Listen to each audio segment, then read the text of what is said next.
Welcome to Solvetic, your channel to always learn technology easily. Below in the description, you will find useful links we used in this video.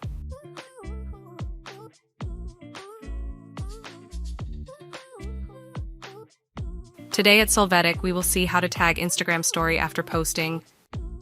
We will start by opening our Instagram app. Next, we'll go into the story where we want to put the tags. Once inside, click on the 3 lower dots of More.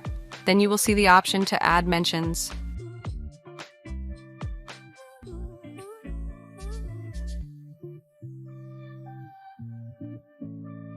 After that, you will be able to see a list of your contacts that you can select to mention. You can also use the search engine to find other users who do not appear.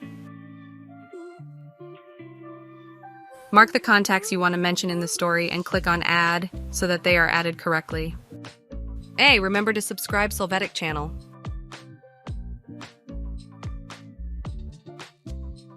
We hope it has been helpful for you. Here are links to watch more videos of your interest and subscribe to the Solvetic channel. Thank you.